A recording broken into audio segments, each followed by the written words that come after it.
বাংলাদেশকে সাহায্য করার পেছনে ভারতের দুইটি কারণ ছিল।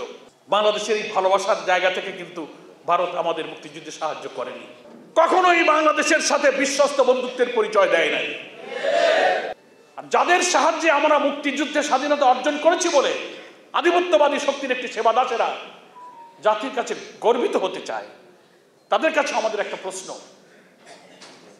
খুব ইম্পার্শিয়াল একটা নিরপেক্ষ বিশ্লেষণ করে আপনারা দেখুন, ভারত আমাদের স্বাধীন দেশ হোক, দুনিয়ার বুকে মাথা উঁচু করে একটি গর্বিত সভ্য স্বাধীন জাতি হিসেবে জাতীয় সত্তা নিয়ে দুনিয়ার কারোর কাছে আমরা মাথা নত করবো না, পদনত থাকবো না, পররাষ্ট্রনীতি আমাদের কখনো নতজানু হবে না, উঁচু শির হয়ে স্বাধীন বাংলাদেশি মানুষ দুনিয়াতে স্বাধীন সভ্য দেশ হব।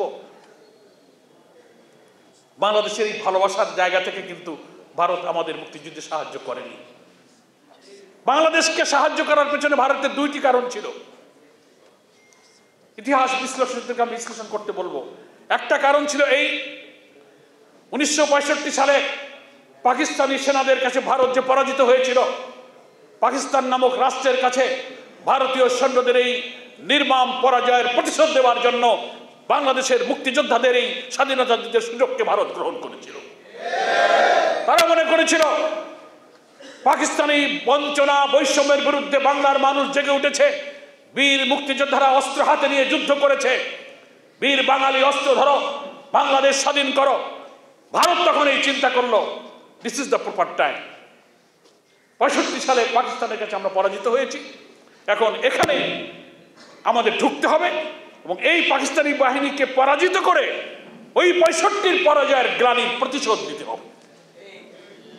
সেই জন্য তারা সৈন্য দিয়ে অস্ত্র দিয়ে, ভেতরে তাদের এই অসৎ উদ্দেশ্য ছিল, দৃশ্যতা মনে হয়েছিল তারা দেশটা আমাদের স্বাধীন করে দিল।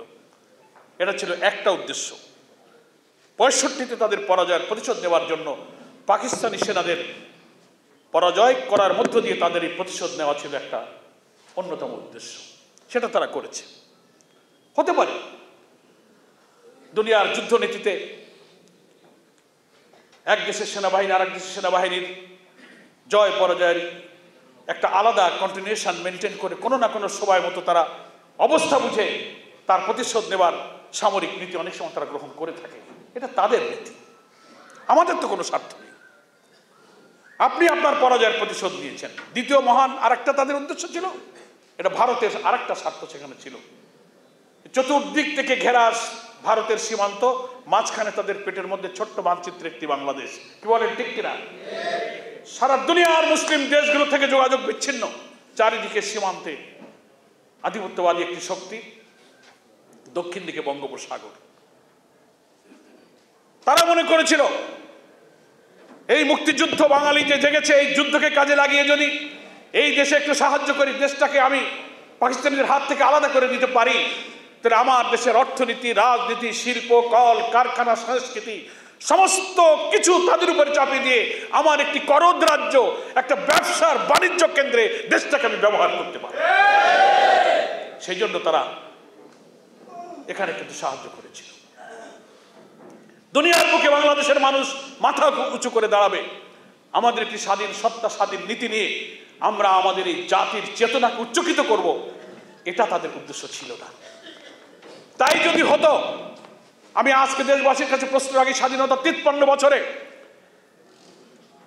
আমরা বাংলাদেশের মানুষ ভারতকে শত্রু মনে করি না। সারা দেশ চতুর্দিকে ঘেরাও করা একটি প্রতিবেশী দেশ, কেন আমরা তাদের শত্রু ভাবতে যাব? আমাদের দেশের পররাষ্ট্রনীতিতে যেমন বলা হয়েছে, কারোর সাথে শত্রুতা নয়, সকলের সাথে বন্ধুত্ব, সৌহার্দ্যপূর্ণ। কোনো দেশ, কোনো রাষ্ট্র, কোনো দেশের জনগণ আমাদের শত্রু নয়। কিন্তু বিভিন্ন সময় ওই দেশের শাসন ক্ষমতা যারা অধিষ্ঠিত হন, সেই শাসকরা কখনোই বাংলাদেশের সাথে বিশ্বস্ত বন্ধুত্বের পরিচয় দেয় নাই।